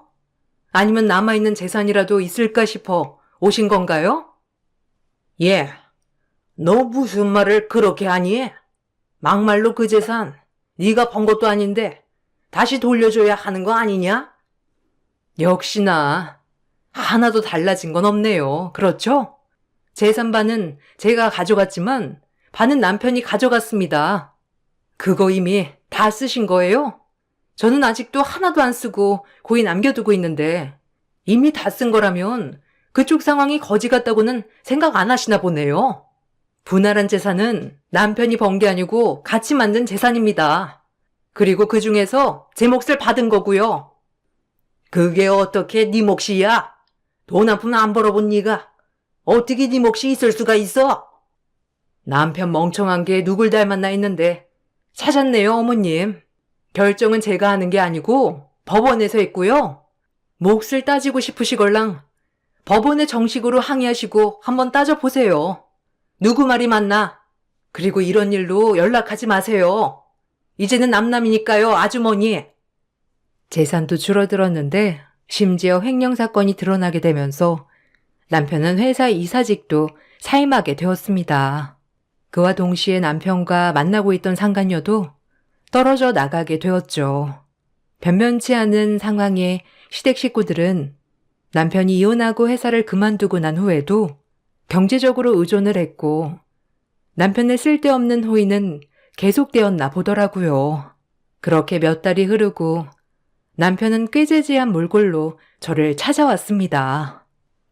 여보, 나 밥 좀 주라. 며칠 동안 도시락만 사 먹었더니 속이 부대껴서 미치겠어.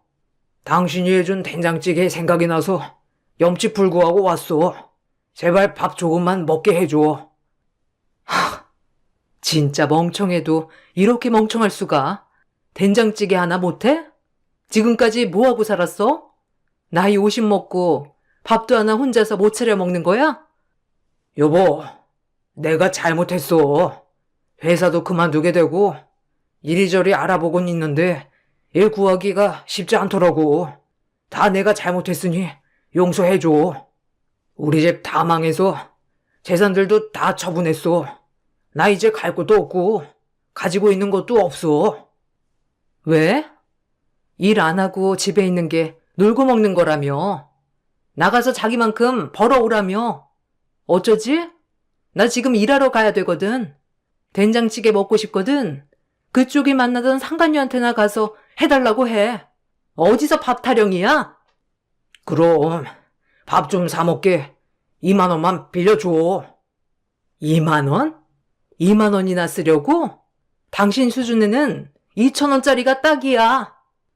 몸이 아파 택시비로 2만 원을 달라고 했던 저에게 회사까지 찾아와 구걸이나 하냐며 2천 원을 던져주었던 남편은 1년도 안 돼서 저에게 2만 원만 빌려달라는 신세가 되었습니다. 그 꼴을 보고 있자니 그때 당시 제가 얼마나 불쌍하던지요. 2천 원을 던져주고 남편을 보내고 난 후 저는 내 남은 인생 나를 위해 살기로 결심했습니다. 누군가는 매일 찾아와 비는 남편을 보며 이제는 용서해주고 살만하지 않냐며 얘기를 하더라고요. 그렇지만 30년 동안 살아온 세월을 뒤돌아봤을 때 그 상처를 지울 수는 없다 생각하고 있습니다. 제가 잘못 생각하고 있는 걸까요? 여러분들의 의견이 궁금하네요. 내 삶의 주인공은 바로 자기 자신이라고 하죠. 이제야 주인공의 자리를 찾은 것 같아 행복하게 지내려고 노력하고 있습니다. 여러분들도 앞으로의 삶이 행복하시길 바라겠습니다. 감사합니다. 안녕하세요. 저는 시동생 결혼식이 끝나고 피로 현장에서 충격적인 경험을 하게 돼서 사연 신청하게 되었습니다. 시동생이 결혼식을 올리기까지 여러 가지로 힘든 시간들이 많았었지만 가족 간의 분열을 원치 않았던 저는 최대한 좋게 넘어가려 했어요. 하지만 시어머니의 잘못된 행동이 결국 되돌릴 수 없는 결과를 만들게 되었습니다. 동서가 시동생과 결혼을 하겠다고 인사를 왔을 때부터 시모는 뭐가 그리 마음에 안 들었는지 동서가 새 며느리로 들어오는 걸 강하게 반대를 했어요. 가족들 전부 다 동서를 좋게 봐주고 있는데 시모만 동서를 며느리로 들이는 걸 너무 심하게 거부를 해서 가족들 전체가 상당히 난감했었고 최대한 좋은 분위기로 만들어가려고 모두들 노력을 했었지만 시모는 예비 동서에게 눈에 흙이 들어와도 절대 받아줄 수 없다면서 난리를 치는 바람에 상당히 힘든 시간들을 보내왔습니다. 저를 며느리로 받아들인 것도 후회 중인데 새 며느리는 본인이 원하는 그런 며느리를 들여야 한다면서 계속해서 고집을 부리셨지만 시부의 허락으로 결혼식을 성사시킬 수 있었습니다. 일단 식을 올렸으면 좋게 며느리로 받아들이면 모두가 평화롭게 지낼 수 있을 텐데 시모는 결혼식이 끝난 뒤 피로 현장에서 술을 좀 많이 마셨는지 많은 하객들이 지켜보고 있는데도 동서에게 막말을 거침없이 뱉으셨어요. 그런 모습에 하객들의 얼굴이 일그러졌고 저희 부부는 그런 시모의 돌발 행동을 수습하기 위해 먼저 집에 들어가시는 게 좋을 것 같아 최대한 서둘러 정리를 하려던 순간 시모가 제 뺨에 손을 올렸습니다. 갑작스럽게 일어난 일이라 당황한 저는 상당한 충격에 빠져 시모를 멍하니 바라봤어요. 양가 집안과 지인 친척들 모두가 모여있는 자리에서 시모의 돌발 행동은 수습할 수 없을 정도로 분위기는 심각했어요. 남편은 예상하지 못한 시모의 행동에 화가 났는지 어깨를 밀치면서 소리치던 그 순간 시모는 또다시 손을 올려 이번엔 남편의 뺨에 손을 올렸습니다. 가족들 전체가 난리치는 시모를 말렸는데 그런 모습을 동서의 가족들이 전부 다 지켜보곤 동서에게 결혼한 거에 대해 후회하지 않냐면서 늦지 않았으니 지금이라도 접어도 상관없다면서 시모의 행동에 상당한 충격에 빠져 있으셨어요. 제가 동선의 부모였다면 당연히 똑같은 말을 했을 것 같습니다. 불같은 성격에 언제 어디서 튈지 모를 시모의 성격을 맞추고 사는 건 정말 쉽지 않은 문제인데 동서를 며느리로 인정해주지 않았다는 것만으로도 이미 결혼 생활은 순탄치 않을 거라는 걸 눈앞에서 여실히 보여주고 있었어요. 동서도 시모의 그런 모습을 보곤 고민을 많이 하고 있는 듯 보였어요. 동선의 부모님께선 시동생이 정말 좋은 사람인 건 맞지만 시모가 결혼식을 올렸는데도 반대하는 모습을 보일 정도면 앞으로의 결혼 생활은 안 봐도 눈에 훤하다고 냉정하게 결정했으면 좋겠다는 말을 하셨어요.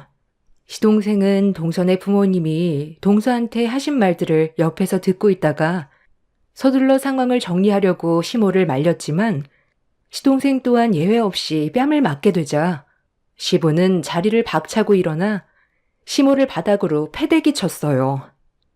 당신 제정신이야? 다른 날도 아니고 오늘이 어떤 날인지 몰라서 통제가 되지 않을 정도로 술을 마시고 깽판을 쳐? 당장 사돈 분들께 사죄하고 당신이 방금 손 올린 행동에 대해 애들한테도 잘못을 구해야 할 거야. 왜 당신 입장만 생각을 하는 거야? 사돈 분들께서 내린 결정은 아무것도 아니라는 거야? 그냥 아무 생각 없이 결혼식을 진행했겠어? 내 아들이 부족한 점들이 많아도 서로 좋아서 결혼을 하겠다는 건데 당신이 왜 애들의 앞날을 막으려는 거야? 애 인생 망치고 싶어서 작정했어? 이럴 거면 차라리 당신 혼자 나가서 살아. 가족 모두가 애들의 결혼을 축하해주고 있는데 당신 때문에 좋은 날을 망쳐야 되겠어? 오늘 이 자리에 참석해준 모든 분들께 용서를 구하고 망친 분위기 다시 제자리로 돌려놔. 그렇지 않으면 땡전 한 푼 없이 쫓겨날 줄 알아. 조용히 안 넘어가면 어쩔 건데 나랑 이혼이라도 하겠다는 거야? 내가 마음에 들지 않는다고 몇 번이나 이 결혼을 반대했었는데 당신이 먼저 내 말을 무시했잖아. 내 성격 빤히 알면서 이런 일이 생기게 될 거라곤 짐작 못했어? 내 말을 무시한 대가야. 나는 절대로 이 결혼 인정할 수 없으니 당장 파혼해. 엄마가 왜 내 인생을 함부로 결정하려 하는 건데? 이 사람이 뭐가 부족해서? 내가 능력이 좋은 것도 아닌데 이 사람이 나랑 결혼해 주는 것만도 감사하게 생각해야 한다고. 결혼하려고 인사하러 갔을 때부터 반대한다고 난리쳤어도 결혼식만큼은 조용히 지나갈 줄 알았는데 그냥 오늘 이 시간 이후로 엄마 얼굴 안 보고 사는 게 좋겠어. 이 사람과 행복하게 살 자신이 있어서 신중하게 결정을 내린 건데 나한테 평생 씻지 못할 상처를 줘서 감사하네요. 뭐야? 내가 너를 어떻게 키웠는데 감히 얼굴을 안 보고 살겠다고?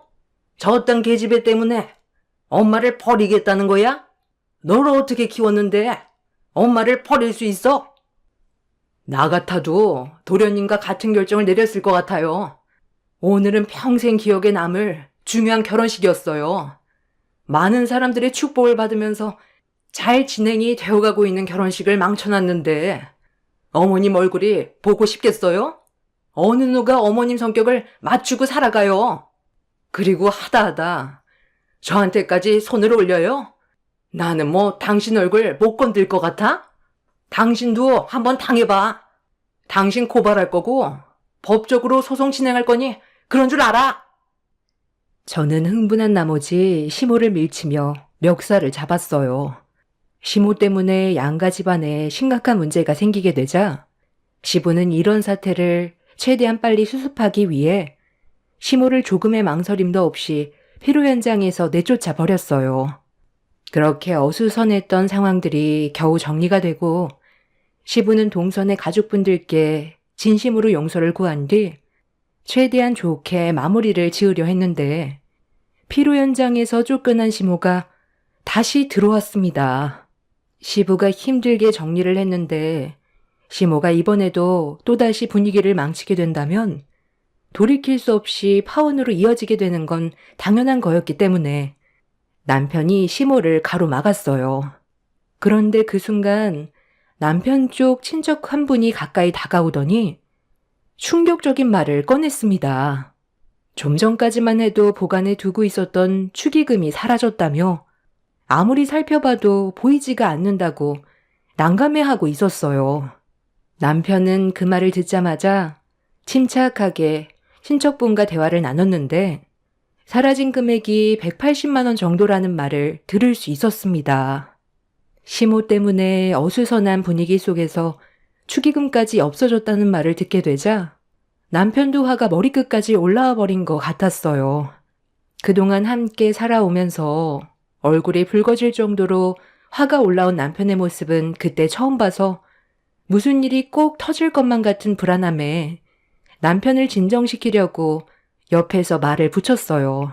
그런데 남편 옆에 있던 저와 눈이 마주친 시모가 갑자기 양손으로 제 머리채를 순식간에 잡아채더니 갑자기 밑도 끝도 없이 제가 축의금을 가져간 게 확실하다면서 막말을 쏟아내더니 상황을 더 안 좋게 만들었어요. 앙큼한 년? 다른 것도 아니고 감히 축의금에 손을 대? 내가 이래서 며느리를 잘 들어야 한다고 했던 거다. 너희들의 결혼을 예전에 반대만 했어도 이런 문제가 생겼겠니? 가져간 축의금 당장 이리 안 내놔? 결혼을 반대한 나보다 축의금을 도둑질한 네가 더 나쁜 년이야. 아무리 돈에 눈이 멀었다 해도 어떻게 축의금을 가져가? 오늘 내 속이 발칵 뒤집어졌는데 아주 잘 됐네. 경찰 올 때까지 아주 혼쭐 내주마. 손버릇이 나쁘면 손을 절단해야지. 내가 축의금을 훔치는 걸 어머님이 봤어요? 잘 알지도 못하면서 지레짐작으로 잘못도 없는 사람을 범인으로 몰고 가면 안 되죠. 증거 있어? 증거 있냐고? 그냥 인정하면 될 것을 끝까지 아니라고 발뺌하고 있네. 이러니 내가 널 며느리로 받아들이지 않고 있었던 거다. 딱 보면 질적으로 안 좋아 보이는 게 내 눈엔 보이니까 네가 우리 집안 식구로 들어오는 걸 반대했던 거다. 아들, 너는 엄마를 막을 게 아니라 집안에 먹칠한 처년을 감옥에 쳐넣어야 되는 거라고. 뭐하고 서 있어? 당장 경찰서에 잡아가라고 해야지. 살다 며느리가 축의금에 손을 댔다는 건 또 처음 들어본다. 잘못도 없는 저를 축의금에 손을 댄 범인으로 지목을 하고 있었는데 시동생이 남편에게 다가오더니 동선의 축의금도 일부가 없어졌다면서 그 금액이 200만 원 정도 된다고 충격적인 말을 꺼냈어요. 언제 어디서 어떻게 이런 일이 발생이 됐는지 이해가 되지 않아 모두들 난감해하고 있었는데 시모가 또다시 머리채를 잡으려 손을 뻗치려 하길래 시모를 강하게 밀치며 남편의 뒤로 몸을 피했어요. 시부는 술 때문에 눈이 풀린 시모를 제압하면서 다시 밖으로 내보내려 하는데 나가지 않겠다고 발버둥 치던 시모가 테이블 위에 올려져 있던 물컵을 들어 저를 향해 던져버렸어요. 순식간에 일어난 일이라 피하지도 못한 채 저는 시모가 던진 물컵에 얼굴을 강하게 맞았고 비명소리와 함께 그 자리에 주저앉았는데 모세혈관이 터졌는지 제 머리에서 피가 흘러내렸어요. 남편은 제 모습을 보곤 얼굴빛이 사색이 되더니 시부를 밀친 뒤 시모의 멱살을 잡아 무슨 짓이냐고 눈이 돌아버려 조금의 망설임도 없이 바닥으로 패대기 쳐버렸어요. 그런데 남편이 시모를 패대기 치면서 시모의 혼주복이 찢어져 버렸는데 그 순간 시모의 몸 안에서 무언가 후두둑 떨어졌고 바닥에 널브러져 펼쳐진 상당히 많은 지폐가 제 눈에 들어왔어요. 피로 현장에 있던 하객들 모두 경악을 했고 시모가 비틀거리면서 자리에서 일어나자 지폐들이 후두둑 떨어지고 있었습니다. 눈앞에 펼쳐진 광경이 너무 충격적이라 모두들 할 말을 잃어 시모를 바라보고 있는데 시모가 바닥에 떨어진 축의금을 손으로 쓸어 담아 손가방에 우겨 넣고 있었어요. 시부는 그런 시모의 모습을 더 이상 두 눈 뜨고 볼 수가 없었는지 시모의 팔을 잡아챈 뒤 화를 냈습니다. 이건 내 편도 아닌 너도 이제 필요 없어. 내가 힘들게 키운 아들이 나를 버리고 전현한테 가겠다는데 이 정도는 가져가는 건 당연한 건데 왜 내 팔을 잡아? 네가 내 아들 데리고 갔으니까 너 이름으로 들어온 축의금도 내가 어느 정도 가져가도 상관없잖아. 얼마 되지도 않는 걸로 일을 크게 만들 거니? 우리가 눈 감고 지나가는 것도 한계가 있는 거지. 이런 집안에 내 딸을 넘길 순 없습니다. 원하는 게 파혼이면 그렇게 해드릴 테니 제 딸 이름으로 들어온 축의금 당장 내놓고 그쪽 때문에 파혼하게 된 거니 위자료나 준비하세요. 대가 아드님은 마음에 들어서 저희가 결혼 허락한 줄 아세요? 내 딸이 능력 좋은 남자 만나서 편하게 살길 원하지. 나도 댁 같은 집안의 아들 한 트럭을 갖다 줘도 이 결혼 반대네요.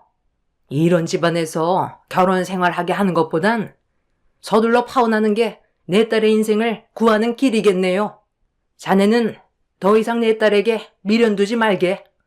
파혼할 거고 우리 집안이 손해본 부분에 대해선 위자료 청구할 테니 그런 줄 알게. 결국 내 인생을 성두리째 망쳐놔야 직성이 풀리세요? 엄마 진짜 미쳤어요? 내가 진짜 미치는 걸 보고 싶어서 그래요? 두 번 다시 내 앞에 나타나지 마요. 평생 내 얼굴 볼 생각 하지 마세요. 늙고 세상 떠날 때까지 후회만 하다가 병 걸려 괴롭게 떠나버리라고요.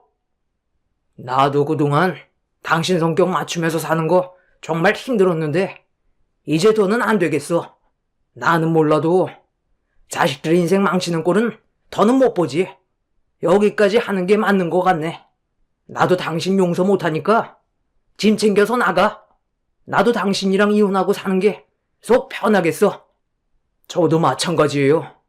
어머니가 축의금에 손을 댔으면서 이 사람을 범인으로 모른 것도 모자라 머리채까지 잡는 게 상식적으로 말이 된다고 생각해요?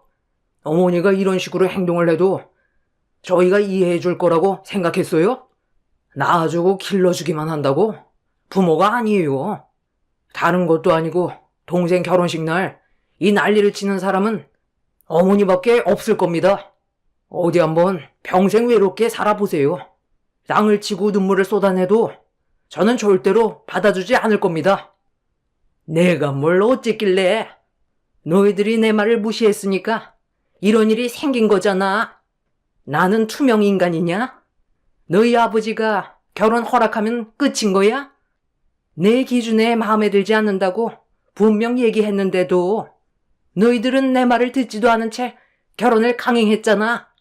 둘 다 내 속을 뒤집어 놓으니까 이런 문제가 생긴 거지. 도대체 당신이 원하는 며느리감은 뭔데요? 엄청난 재벌의 여자가 며느리로 들어와야 되는 거야? 당신 집안 수준도 생각을 해야지. 그리고 어느 누가 당신 같은 성격을 맞추면서 며느리 생활할 수 있을 것 같아? 나니까 이 정도 맞추면서 살았던 거라고. 당신 같은 인간은 어머니 대접해줄 필요도 없어. 그동안 참고 지내왔던 건 그래도 이 사람의 어머니라서 그런 거지. 남이었으면 국물도 없었어. 당신 내 얼굴에 상처 낸 거 뼈저리게 후회하게 될 거야. 아주 깜빵에서 썩어봐야 정신 차리지? 시모는 제 말이 끝나기가 무섭게 저에게 달려들었고 이판사판이라고 쑥대밭이 되어버린 마당에 더 이상 참지 않아도 된다고 판단한 저도 시모에게 달려들었어요. 피로 현장은 난리가 났고 경찰들이 뒤늦게 들어와 상황을 정리하고 나서야 모든 게 끝이 나게 되었습니다. 결국 시모의 잘못된 행동으로 인해 시동생과 동서는 파혼 얘기가 나왔는데 시부가 힘들게 식을 올린 만큼 파혼만큼은 안 된다면서 시모가 해야 될 사죄를 시부가 대신 동선의 가족분들께 구했어요. 시부의 간곡한 부탁과 시동생이 동서를 붙잡고 애원하면서 최대한 좋게 풀어가려 노력했고 동선의 가족분들은 생각할 시간이 필요하다는 답변을 주셨네요. 시부는 이성을 잃어 조금의 망설임도 없이 시모와의 이혼을 선택했어요. 그렇게 시부모님은 결국 오랜 결혼 생활 끝에 서로 남남이 되어버렸고 더 이상 법적으로 부부관계가 아니게 되자 동선의 가족분들도 어느 정도 마음이 가라앉았는지 시동생과의 결혼식을 파혼으로 끝내지 않고 그대로 혼인신고할 수 있게 진행시켰습니다. 그렇게 둘은 힘들게 법적인 부부로 이어지게 되었지만 결혼식에 있었던 일들은 평생 안 좋은 기억으로 남아버렸을 겁니다. 저는 시모를 상대로 법적 소송을 제기해 제가 받은 피해에 대해 위자료를 받아냈지만 그걸로는 상처받은 제 마음이 풀리지는 않았어요. 그래도 더 이상 고약한 시모의 얼굴을 안 봐도 돼서 그걸로 위안 삼으며 남편과 함께 서로 의지하며 지내오고 있었습니다. 그렇게 시모는 결국 혼자가 되어버렸고 아무도 찾지 않게 되자 시간이 지날수록 현실에 놓인 본인의 모습을 보고 과거의 행동에 대해 후회스러웠는지 뒤늦게서야 굽히고 들어왔어요. 하지만 이미 상처받을 대로 받았고 돌이킬 수 없을 정도로 먼 길을 와버렸기 때문에 시모를 받아줄 마음은 조금도 없었습니다. 시모가 벌인 충격적인 행동이 몇 년이 지난 것도 아니고 고작 몇 달이 지났다고 그때의 일들을 후회한다면서 술 먹고 저지른 본인의 행동에 대해 깊이 반성하고 있다며 애걸복걸했지만 그 말에 진심이 느껴지지 않았습니다. 저희 부부는 시모를 받아주지 않았고 동서내외도 예외 없었어요. 시모는 시부에게 다시는 술도 안 마시고 가족들과 잘 지낼 수 있게 노력해 보겠다고 했지만 역시나 내쳐지게 되었고 시모가 다시 들어올 공간은 남아있지 않았습니다. 박힌 돌을 빼내게 되니 이제야 숨통이 트였는데 시모가 다시 들어오게 된다면 저희 가족은 또다시 숨이 막힐 게 뻔했어요. 그리고 시동생이 동서와 파혼을 하지 않고 법적으로 부부가 될 수 있었던 건 시부의 결단력 때문에 동선의 부모님도 허락한 눈치였어요. 시부도 시모에게 질려버려서 조금의 감정도 없었기 때문에 절대로 합칠 일은 없을 거라고 확고한 의지를 보여주셨습니다. 시모가 애원을 해도 받아주지 않게 되자 마지막까지 발악을 하는 모습이 참 어이가 없었습니다. 얼마 전부터 몸이 좀 안 좋길래 병원에 다녀왔는데 나보고 위암이라고 그러더라.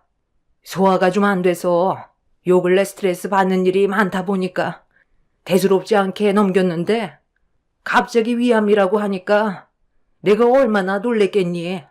나도 이렇게 당황스러운데 너희들도 많이 놀랐지? 과거에 했던 몹쓸 짓들에 대한 벌을 받고 있나 보다. 혼자가 되고 병까지 걸리니까 가족의 존재가 나한테 얼마나 소중한지 이제야 깨닫게 됐는데 많이 늦은 거니? 나한테 딱 한 번만 기회를 줄 순 없는 거야? 그동안 실망스러운 행동을 보인 거 나도 정말 많이 후회하고 있다. 너는 엄마가 이대로 암 때문에 병들어 죽었으면 좋겠니? 저보고 지금 위암이라는 말을 믿으라고요? 얼마 전까지 받아주지 않는다고 난리 쳐놓고 우리가 단호하게 나오니까 다른 방법을 구상한 건 아니고요? 위암이 그렇게 쉽게 걸리는 병인 줄 아세요? 그냥 저희랑 다시 시작하려고 거짓말하는 거 누가 모를 줄 알아요? 대화조차 하고 싶지 않으니까 그만 돌아가세요. 어머님이 위암이시면 진단 내역서 끊어와 보세요. 암에 걸린 분 치곤 혈색이 상당히 좋으신데요. 저도 이 사람과 같은 생각이에요. 저희랑 다시 시작하고 싶어서 찾아온 거 뻔히 알고 있으니까 이제 거짓말 그만하세요. 이런다고 달라지는 거 없어요. 나중에 위암이 아니라는 사실을 알게 된다면 더 큰 문제가 될 거라는 건 예상 못 하세요? 그러니까 뭐하러 그 난리를 쳐서 상황을 이렇게까지 악화시킨 거예요? 후회할 짓을 하지 않았다면 이렇게까지 심각해지진 않았겠죠. 그래, 나 위암 아니다. 이렇게라도 하면 너희들이 나에 대한 마음이 조금이라도 변할까봐 그런 건데 끝까지 매몰차게 행동할 거니? 내가 미안하다고 했잖아. 너는 엄마 얼굴 평생 안 볼 수 있어? 시간이 지날수록 엄마는 점점 더 늙어갈 테고 힘도 없어질 텐데 무시하면서 살아갈 수 있을 것 같니? 술 먹고 실수한 거라잖아. 그러니까 우리 좋게 풀자. 내가 전부 다 다시 제자리로 돌려놓을 테니까 너희들이 먼저 나를 좀 받아주면 안 되겠니? 시간이 필요한 건 알지만 앞으로 그건 내가 잘하면 되잖아. 꿈도 크시네요. 이 사람 머리채 잡고 도둑으로 몰고 물컵 던져서 얼굴에 피까지 쏟은 게 불과 몇 달 전이에요. 이 사람이 마음이 착하니까 위자료 받고 끝낸 거지. 다른 사람 같았으면 어머니는 이미 징역살이 했다고요. 지금을 감사하게 생각하면서 살아가세요. 그때나 지금이나 제 마음은 조금도 달라지지 않았어요. 늙어 병들어도 찾지 않겠다는 말, 그냥 하는 말인 줄 알았어요? 조금의 거짓말도 안 보태고 진심으로 했던 말이니까 제발 구차하게 그만 찾아오세요. 뭐라고? 너 방금 엄마한테 구차하다고 했니? 엄마가 평생 외롭게 사는 걸 원하는 거야? 그럼 너는 마음이 편할 것 같아? 내가 널 어떻게 키웠는데? 키워주면 그걸로 끝인 거예요? 자식이면 함부로 해도 되는 거냐고요? 제발 부탁인데 다시는 제 눈에 띄지 마세요. 부모라도 인간 같지 않으면 예외 없어요. 남편의 말이 끝나자마자 시몬은 남편의 뺨에 손을 올렸어요. 그리고 무서울 정도로 노려보셨는데 눈시울이 붉어진 걸 볼 수가 있었습니다. 시모에게 상처되는 말을 거침없이 쏟아낸 남편도 마음이 편치 않다는 걸 알기 때문에 상황이 또다시 안 좋아지는 걸 원치 않았던 저는 다시는 찾아오지 말라며 현관문을 닫아버렸습니다. 그날 이후 시모는 더 이상 저희 집에 찾아오지 않았어요. 동선회의한테도 가지 않았고 시부와도 만나지 않고 있지만 시모의 속을 알 수 없기 때문에 저희는 그냥 이런 상황을 지켜보고 있을 뿐이에요. 어차피 시모는 달라지지 않을 사람이고 저희가 나중에 시간이 지나고 다시 받아준다 해도 또다시 과거의 성격으로 다시 돌아가는 건 시간 문제일 것 같습니다. 시모가 없는 지금의 삶이 훨씬 더 심적으로 편하다는 걸 가족 모두가 알고 있는데 이미 끝난 관계인 시모를 다시 받아줄 필요는 없다고 생각해요. 지금은 어느 정도 기력이 있어서 불같은 성격을 가지고 있지만 나중에 나이 먹고 거동조차 힘들 때 가족의 도움이 필요한 시점에 과거의 행동을 돌아보며 땅을 칠 겁니다. 나이를 먹어갈수록 가족이 얼마나 소중한지 깨닫게 된다는데 시모는 끝까지 저희 부부에게 위암이라고 거짓말까지 한 걸 보면 아직 정신 차리기에는 시간이 많이 필요해 보이네요. 이 세상 사람들이 본인의 삶에 만족하면서 살아가는 사람이 과연 몇이나 되겠어요. 서로 최대한 맞춰가면서 살아가는 거고 현실에 최선을 다하는 것뿐인데 시모는 자기 자신의 기분대로 상대방이 맞춰가야 한다고 생각하고 고집을 부려서 이런 결과를 가져오게 만들었습니다. 얼마 전에 온 가족이 시댁에 모인 적이 있었는데 시부의 안색이 상당히 좋아지셨더라고요. 그만큼 상대방이 끼치는 영향이 얼마나 많은 비중을 차지하는지 알 수 있었습니다. 서로 조금씩 배려하고 맞춰나간다면 행복한 가정을 충분히 꾸려나갈 수 있는데 시모는 그걸 못해서 내쳐지게 된 게 참 안타깝기만 합니다. 안 좋았던 그날의 기억은 지워지지 않겠지만 앞으로 남은 인생의 앞날엔 좋은 기억만 만들어 가고 싶네요. 제 사연을 들어주셔서 감사합니다.